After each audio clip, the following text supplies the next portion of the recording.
Hello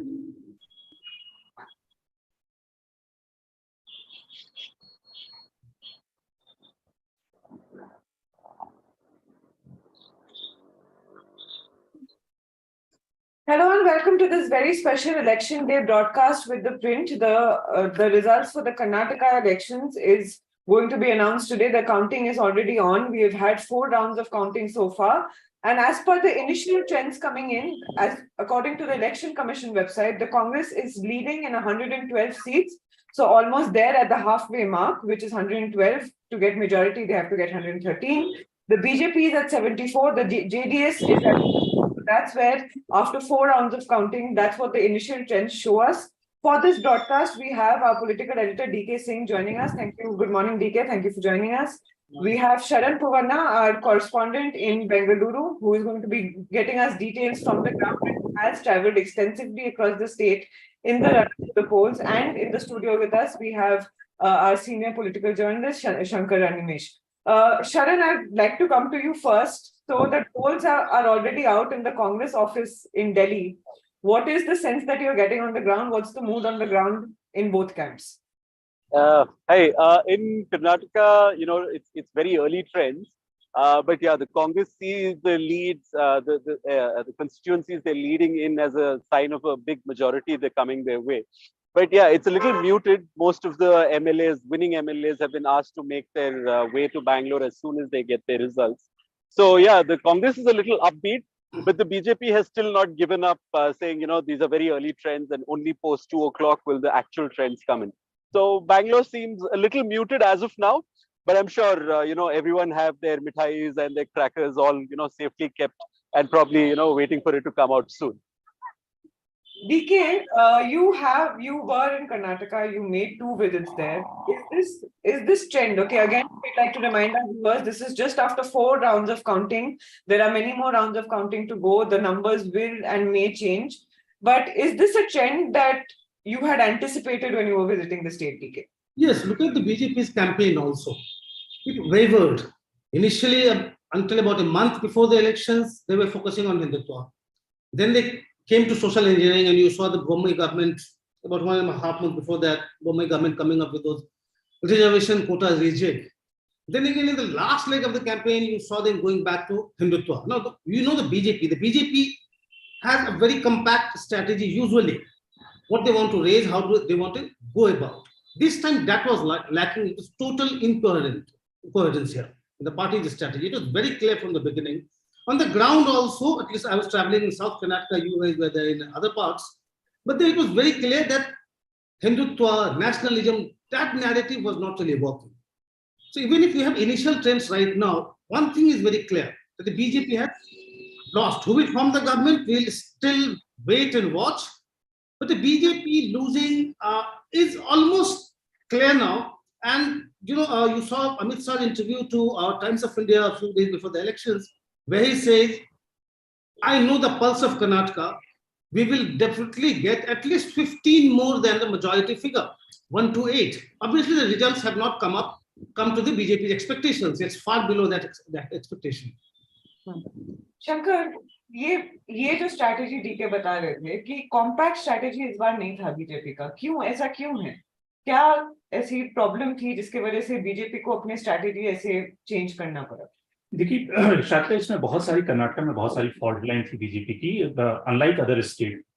यहाँ पे आपके पास जो लोकल लीडरशिप थी वो उसमें येदियुरप्पा को अगर छोड़ दें, और येदियुरप्पा को भी आपने किस तरह से ह्यूमिलिएट किया, आपने उन्हें जब चीफ मिनिस्टर बनाया था उसके बाद येदियुरप्पा को कम से कम 6 बार दिल्ली आना पड़ा अपनी कैबिनेट एक्सपेंशन की लिस्ट लेके। हर वो 1 महीने के बाद आते, बीजेपी हाईकमांड कहता है कि नहीं अभी इस पे और विचार करने की जरूरत है, वो फिर अपनी लिस्ट लेकर चले जाते। 6 बार एक चीफ मिनिस्टर को, सिटिंग चीफ मिनिस्टर को अपनी कैबिनेट एक्सपेंशन करने के लिए दिल्ली आना पड़े। जब उन्हें हटाया गया तो येदियुरप्पा ने खुल के रोया एक सिटिंग चीफ मिनिस्टर को, जो कि पॉपुलर था। ये नहीं कि वो बहुत ज्यादा अनपॉपुलर हो गया था, उसका कोई मास बेस नहीं था। जिस चीफ मिनिस्टर का मास बेस था, जो पॉपुलर था, उसको मिड ऑफ द टेन्योर आपने हटा दिया क्योंकि आपको जनरेशनल चेंज करना था। जनरेशनल चेंज करने के नाम पे आपने बोम्मई को लगाया, लेकिन बोम्मई लिंगायत बोर्ड को खींच नहीं सकते थे। तो कुल मिलाकर एक के बाद एक गलतियां की, चूंकि दिल्ली हाई कमांड को अपनी सुप्रीमेसी दिखानी थी, तो आप अगर देखें कि चेंजेस इसके अलावा जो एंटी इनकम्बेंसी इतनी ज्यादा थी, लेकिन आपने लोकल इशू को एड्रेस नहीं किया। आपने सोचा कि इलेक्शन को नेशनल इशू पे लेके जाओ ताकि जनता उस एंटी इनकम्बेंसी को भूल जाए, local issue, gas cylinder, inflation, ये सारे मुद्दे भूल जाए और आपके नेशनल इशू पे वोट करे। इसके अलावा आपने पोलराइजेशन का इशू रेज किया, बजरंगबली बिल्कुल सिंक नहीं था। आप अगर देखें कि कोस्टल कर्नाटका में भी अगर बीजेपी लूज कर रही है तो इससे क्लियर कट मैसेज कि किस तरह से बीजेपी की इलेक्शन स्ट्रैटेजी इस इलेक्शन में बिल्कुल जमीन पर नहीं थी, कोई जमीन पर उसका सिंक नहीं था। ये अलग बात है कि सरकार कौन बनाएगा, लेकिन आप देखें स्ट्रैटेजी, लीडरशिप चेंज। गुजरात में आपने इतनी बड़ी सर्जरी की थी, आपने नितिन पटेल को मिनिस्टर से हटा दिया, टिकट नहीं दिया, सीआर पाटिल को लाए, लेकिन कर्नाटका में आपने स्ट्रॉन्ग लीडरशिप को हटा करके वीक लीडरशिप को पहले तो बिठाया और उसके बाद वो चेंजेस नहीं किए। आपका जो स्टेट प्रेसिडेंट था, स्टेट प्रेसिडेंट को इतने दिन से था कि चेंज करना है कपिल को, आपने चेंज नहीं किया। आपने सिर्फ 18-20 सिटिंग एमएलए के टिकट काटे। तो देयर आर मल्टीपल रीजन जिसकी वजह से बीजेपी आज दिख रही है कि वो नतीजों में पीछे चल रही है। Shankar, there is a reason the BJP was doing it. Probably it was overconfident. You know what we did in say Uttarakhand. It changed two chief ministers within a span of, just within a few months before the elections. It worked. In Gujarat, it worked. Even in Tripura, you saw, Biplav Dev. He was a very popular leader. You saw the BJP high command replacing him with another person. And that worked for the BJP. So probably the party was hoping that it will work here in Karnataka as well. Thing was, the opposition's strategy also had been very compact. For the Congress, they were totally, they localized their entire strategy. That was working for them, because what did not work for the BJP was, again, anti-incumbency, this sense of misgovernance, that nothing is happening on the ground. Nothing in the background was happening. No policy framework as such. The government was kind of going from one day to another without any policy framework about in any sector. That sense of drift was actually catching up. Congress capitalized on that. So when we saw the BJP changing its strategy, yes, it was incoherent, it was not compact at all, but that was also because from the ground, BJP was constantly getting feedback. So fine, in the initial phase, Hindutva was not working. So BJP thought of shifting from there because the feedback from the ground was it was not working. Then they came to caste social engineering. Again, the BJP got the feedback it was not working. Then it shifted its strategy. See, party's strategy can work up to an extent. If the people at large are very upset with your style of governance, what you have done for them, mere strategies won't work. See, DK, we had done a story last year, which was basically on the Congress's Karnataka model and how the state unit in the Congress was functioning. If I could just bring Sharan in here.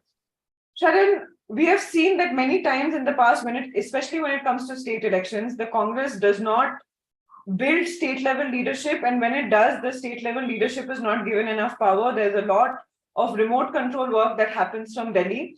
This time, though, in Karnataka, there seemed to be a balance. The state leaders were put up front. For example, on the last day of the campaign, there was supposed to be a press conference of Rahul Gandhi, which was cancelled.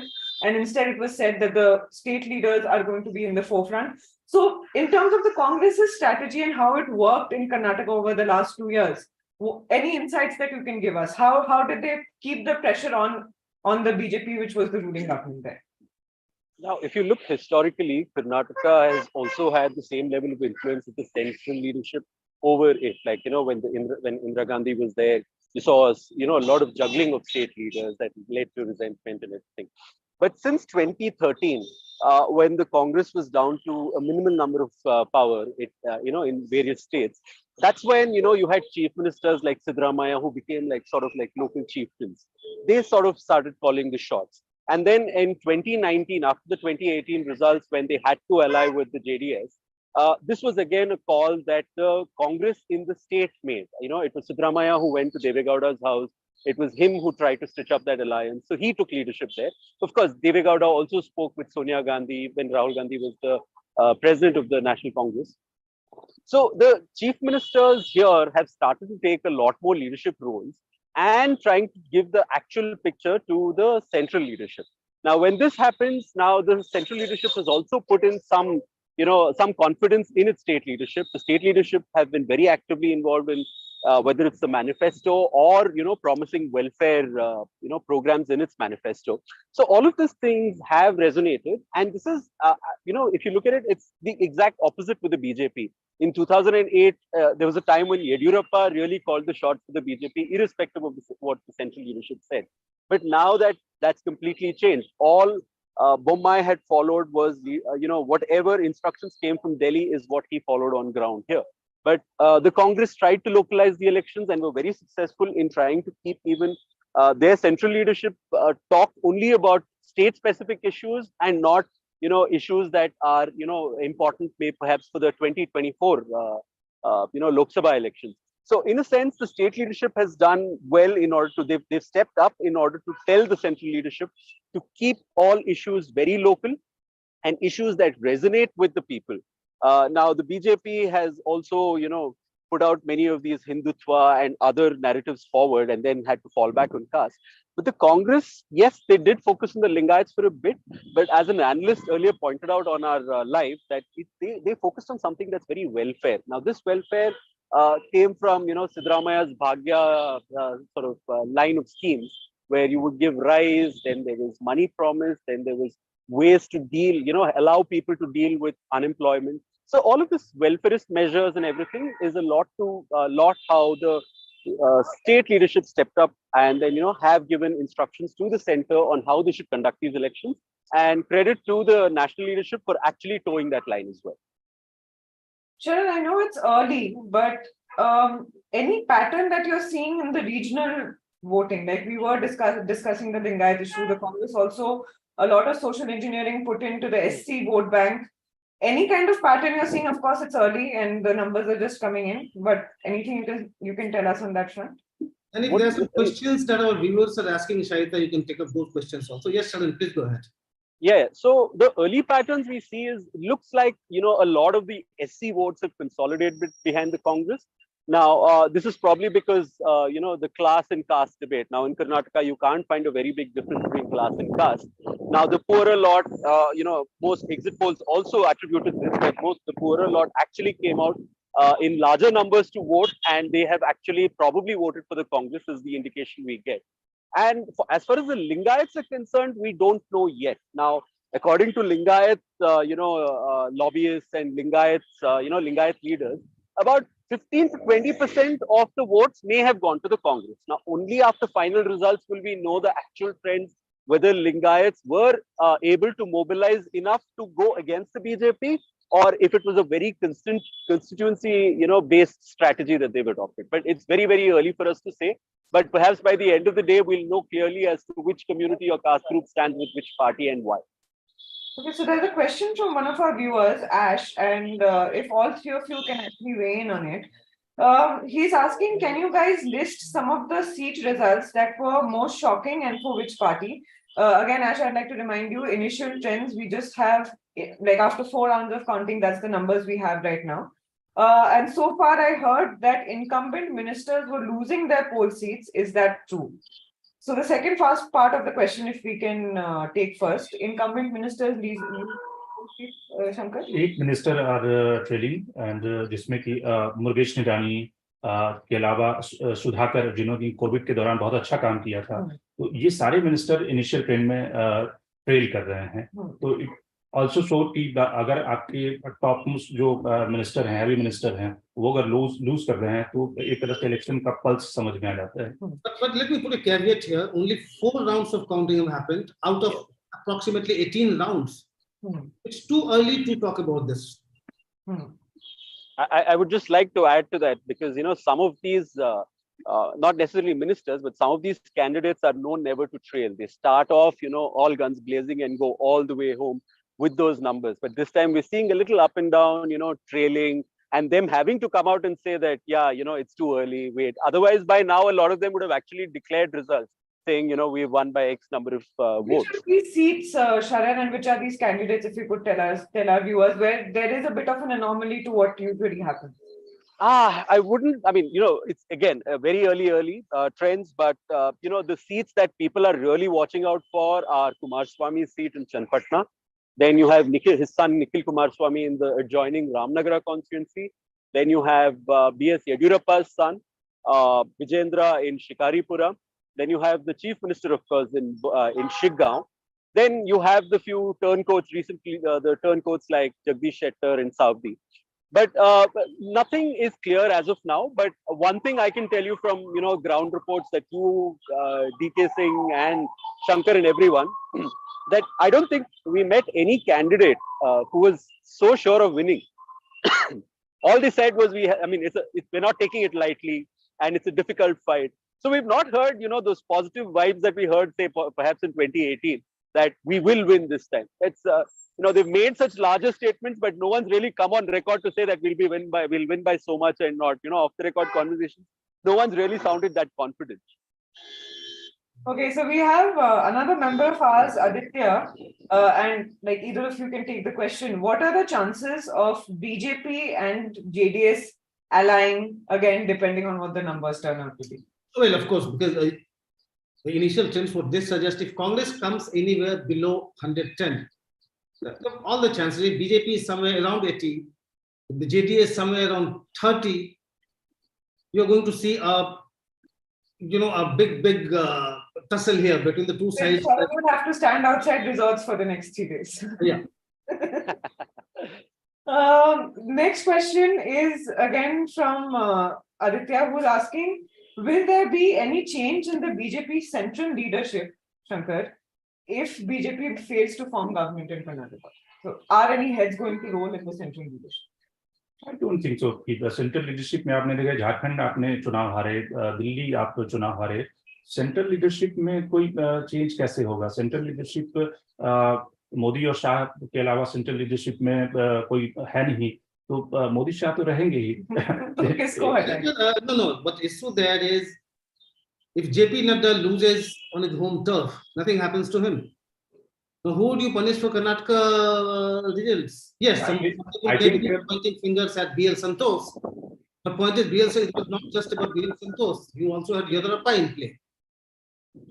So no, I blame for that. And if you did not take any action against Nadda, how would you take any action against BL Santosh for this failure? Now, Jagdish Shettar had a very interesting point to make when it comes to BL Santosh, that Mr. Santosh has been in charge of various elections, and this is his home state. So he's seen failures in Tamil Nadu, Kerala, then now in Karnataka as well.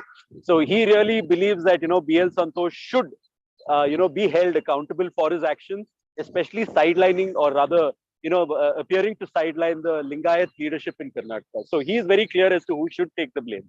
Yes. So within the party also, when you talk to leaders, would they tell you that the way they mishandled Yadurappa was based on the feedback given by BL Santosh, and the two, their rivalry, goes back a long way. So there you can find fault with BL Santosh. But when it comes to taking action, where is that high moral ground from where you started earlier? You should be taking action against it now. और शरण, मुझे लगता है कि जो head role होना है वो कर्नाटक में होगा, और लीडर ऑफ अपोजिशन अगर बीजेपी वहां पे सत्ता से बाहर होती है तो लीडर ऑफ अपोजिशन बोम्मई तो नहीं होंगे. Very true. It's very unlikely that Bommai will see himself in any leading role. But yeah, there will be some repercussions felt by the state leadership in Karnataka, where they will take blame for the actions. It may not, trickle all the way up to Delhi. It's going to basically, if they win, the central leadership will probably claim, victory. But then if they lose, it's going to be the state leadership on the chopping block. In both cases, Bombay will be loser. अगर जीत जाते हैं तो सेहरा जो होगा मोदी और central leadership के हाथ में होगा. अगर हार जाते हैं तो ठीक रहा, तो मुंबई पे फूटना ही है. No, but Bommai knew the risks very well. Bommai knew the risks very well when he took over from Yadurappa. He knew exactly what he was getting into. So, I mean, today is something that he can't say he couldn't foresee. Speaking of who is going to take credit, we have another question asking, if Congress wins, who is going to take credit for the win? Is it going to be the local leadership? Is it going to be Bharat Jodo Yatra? Is it going to be Rahul Gandhi? And I have one more contender in the list. Is it going to be Mallikarjun Kharge, DK? No, as we know the Congress, we know central leadership. Obviously, they'll all be creating Bharat Jodo Yatra's success. In fact, if I may say, no, most of it. But the fact, if you ask me, I would give it to the combined leadership of DK Shivkumar and Siddaramaiah. Siddaramaiah's popularity, of course, but the way DK Shivkumar built the campaign, for the last 2 years, it's not that he has done it suddenly. the way he kept the BJP government on a tight leash, and from the beginning, on every issue, the way the Congress responded in Karnataka, say during COVID, when you had Congress leaders in Delhi raising doubts about the efficacy of the vaccines, you had DK Shiv-Kumar campaigning to, going to schools, getting students to appeal to their parents to get vaccinated. So that kind of proactive approach that as an organization man, he has done a great job. But again, the fact is Siddaramaia's popularity you cannot take away from him. As for Bharat Jodo Yatra, yes, it did work in the sense that it mobilized party workers. It brought them out of their homes. So there is not one individual or issue as such which you can credit Congress as likely success. I'm saying right now, even now, Congress is somewhere leading on somewhere what 110 seats. Still 14 rounds to go. We don't know which way we are going as of now. And also just to on that credit part, if they fall short by even a few seats, then when the coalition numbers come in, then that credit issue may not really come up that much, because they'll be like, how did we fall short? So that credit issue will come up only if they breach a certain number. Then I would imagine that's probably anything above 120, then there will be people claiming credit. But if they fall short, then it's not going to be a very different narrative from what we've already seen in Karnataka in the past elections. There is another question from our member, and Sharan, if you could, take us through this. If Congress wins, will there be a tussle like in Rajasthan between camps of Congress? So if they win, how much are we going to see the Kumar versus Siddaramaiah battle blow up? Now they give us very, very diplomatic answers. DK Shiv-Kumar on the print told us, he's being very, very diplomatic now, because I think now he finally sees the chief minister's chair within reaching distance. So he's being very diplomatic, not going out of the way to make any big claims. Nor is Siddaramaiah making those claims, to be fair. It's the leaders who support these, DK Shiv-Kumar or Siddaramaiah who make these claims. So it'll be some time, even if they get 120 plus. Trust me, the chief minister debate is not going to end by tomorrow. It's going to take a few more days, because there's more than DK Shiv-Kumar and Siddaramaiah at play here. We cannot rule out, the names like Mr. G. Parameshwar, a Dalit leader, MB Patil, a Lingayat leader, Ramling Reddy, a 7th-time, now an 8th-time legislator if he wins. So there are many other names. It will take some time before they actually come to terms with who becomes the chief minister, and then, of course, who takes the credit finally. Sharan, I think they will not push it beyond a point, because both DK Shiv-Kumar and Siddaramaiah have been working very closely with the High Command all through the elections. I think ultimately who has the most number of MLAs with him or her will determine who the CM is going to be. High Command, usually I've seen the High Command nominating somebody. I don't see that happening in Karnataka, that nomination culture this time, because both are a strong individual, both have contributed significantly to his success or tally they have in the assembly. So our next, okay, please go on, Sharan. Sorry. No. I was just going to add to what DK said. Yeah, it is true that the two of them are the main stakeholders. But if there is no consensus, then who is the third? That is going to be the big question. Because if you bring a third, then start thinking of when the government will fall. next year. No, but what are the chances of the third being Mallikarjun Kharge, Sharan? I think the chances are very, very high, though Mr. Kharge has not shown any enthusiasm towards this. We know that the one thing he's always wanted to be in his very long political career is the Chief Minister of Karnataka. Of course, he's the National President of the Congress now, but his unfulfilled dream, if you may call it, is to become the Chief Minister of Karnataka. And there won't be any surprises if his name actually does make the round, say, within today or tomorrow. Okay. Our next question is again from Aditya, who's asking, what is the future of PS? He's saying after this BJP defeat, we're saying if there's a BJP defeat, what is the future of BS Yediyurappa and Shankar? मुझे लगता है कि Yediyurappa prime minister Modi और 2024 के लिए बिल्कुल जरूरी होंगे, क्योंकि अगर आप चुनाव हार जाते हैं तो येदियुरप्पा पे आपकी और डिपेंडेंस ज्यादा होगी, क्योंकि वो इलाका लिंगायत बहुल इलाका जो नॉर्थ कर्नाटका है, और आपको वहां पे 25 सीटें आपने लास्ट टाइम जीता था 2019 में, तो लोकसभा जीतने के लिए येदियुरप्पा पे आपकी डिपेंडेंसी बनी रहेगी। आपको येदियुरप्पा के बेटे को भी कहीं ना कहीं एडजस्ट करना होगा, या अभी संगठन में वाइस प्रेसिडेंट हैं, लेकिन हो सकता है येदियुरप्पा कैंप ये डिमांड करे कि भाई लीडर को पोजीशन विजेंद्रा को बनाओ। येदियुरप्पा भी चाहेंगे कि एज अ लिंगायत फेस उनके जाने के बाद, उनके हटने के बाद विजेंद्रा हो। तो येदियुरप्पा के ऊपर डिपेंडेंसी रहेगी। लेकिन मुझे इससे ज्यादा लगता है ये बात कि जो हम बात कर रहे थे कि एंटी इनकम्बेंसी इतना ज्यादा होने के बाद भी, अगर आप इस पूरे रिजल्ट को दूसरे तरीके से देखें, एंटी इनकम्बेंसी होने के बाद भी, लोकल गवर्नेंस में इतने फॉल्ट लाइन होने के बाद भी बीजेपी बहुत खराब प्रदर्शन नहीं कर रही है और कांग्रेस बहुत अच्छा प्रदर्शन नहीं कर रही है। कांग्रेस का नंबर 130 प्लस जाना चाहिए था। अगर वो 115 पे रुक जाती है, 113 पे रुक जाती है, तो बहुत ही मुश्किल है सरकार बनाना कांग्रेस के लिए, क्योंकि बीजेपी फिर कुमार स्वामी को हो सकता है ऑफर कर दिया हो कि चीफ मिनिस्टर कुमार स्वामी होंगे, लाइक महाराष्ट्र उन्होंने शिंदे को चीफ मिनिस्टर बना दिया, क्योंकि पावर तो अल्टीमेटली बीजेपी के पास में रहेगा।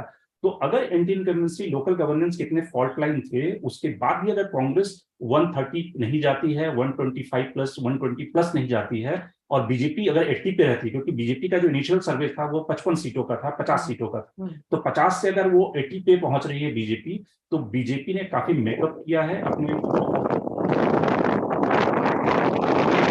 Indian communist. मुझे इस इलेक्शन रिजल्ट का विश्लेषण लगता है। ये interesting point है, Sharan. If I can get you in here again, DK, Sharan, Shankar, when we were traveling, one thing all of us discussed is this wasn't a wave election. There was no wave per se for the Congress. So there wasn't a massive anti-incumbency wave against the BJP either. So what can be the reason why the Congress hasn't really added as much to its kitty as it should have, if there was so much anti-incumbency against the BJP? Sharan. I think, as analysts would have told us so far, the Congress believed that negative, perception of the BJP means a positive perception of the Congress. Now, that's not very likely. Now, that just shows that, they're not happy with the BJP. It's not to say. The Congress also, sort of went with this wave that there is anti-incumbency, there is corruption, there are all these issues. But on the ground, as you and I have all traveled on the ground, corruption was not necessarily the mainstay there. Nor was it Amul versus Nandini, nor was it Tipu versus Savarkar. The most, probably the most resonating issue that the Congress raised was probably the insult or humiliation of the Lingayats by the BJP. Now, but whether it will shift in their favor, we'll have to see. But the Congress has not seen the wave come for various reasons. One, also because Karnataka's voters are not known to give, majorities that easily. We've not seen a majority since 2013, but that was for a reason that the BJP split, Yediyurappa had left. So region-wise, you have the JDS that controls one part, you have the BJP that controls another part, Congress controls another part with presence in other places. So for a party to get majority, and they have to have a wave in all these segments, that's Kalyana Karnataka, Kittur Karnataka, Old Mysuru. So unless you have all of these things come together, it's very unlikely that, a majority can be achieved in a place like Karnataka. Yeah, but we should still hold our horses. As I said, very early trends. We'll see what the final results are. True, very true. But like I said, if the Congress is able to eat into the votes of the JDS in Old Mysuru, eat into the votes of the BJP in Kittur Karnataka, yes, it's very much possible. Look at the JDS's vote share. It's the last I saw before joining this. BJP's vote share was JDS's vote share was going down from 18% in 2018 to somewhere around 12%. If JDS loses 6%, it may actually swing your results in Mysuru region. Absolutely. And that will add a big impetus to the Congress's tally. So that's why I'm saying let's hold our horses. If JDS is losing badly, then you may see some, surprising trend in the next couple of hours. और अभी भी 45 seats ऐसी है जहां पे 1000 की lead है, तो 40-45 सीटें ऐसी है जहां पर 1000 की लीड्स है, तो वो कहीं भी टर्न हो सकती है कांग्रेस या बीजेपी के पक्ष में। तो मुझे लगता है कि 1-1.5-2 बजे के आसपास ये सारा रिजल्ट दिखने को मिलेगा कि किसके पक्ष में सरकार बनने की नंबर्स हैं। In fact, Mr. Bombay had a very interesting observation to make, saying, or rather why he didn't believe the exit polls. Said most exit polls, you take it in the first 3 hours of voting and you conclude. But then the rest of the day's voting, you do not take into consideration. Likewise, early trends, we're seeing leads and everything, but only in the later half and the final rounds of counting on how close it is until those rounds, till the later rounds. That's when we'll see winners emerge. I think Congress leaders must be having jitters, because in the morning when we started, Congress was leading on 121 seats, and since then it had just been going down. It's down to 110 now, 111 now. It's not going up. So I'm sure they must be having jitters now. We'll, of course, be closely watching all those numbers over the next few hours. But final question before I end this live is from one of our members, Kishalaya Chakrabarti, who's asking, and DK, if you could please take this question. How would this impact, how would this win if Congress wins this election? How will this impact the upcoming state elections and also Lok Sabha 2024? Lok Sabha 24, we have discussed it, especially voters in Karnataka vote differently in assembly and in the Lok Sabha. In fact, I was just working on the numbers. Let me tell you the last time what happened. So in 2018, Congress lost in the sense Congress got just 78%. From the government later, of course, supporting the JDS. But Congress got 38% votes in 2018 and BJP got 36%.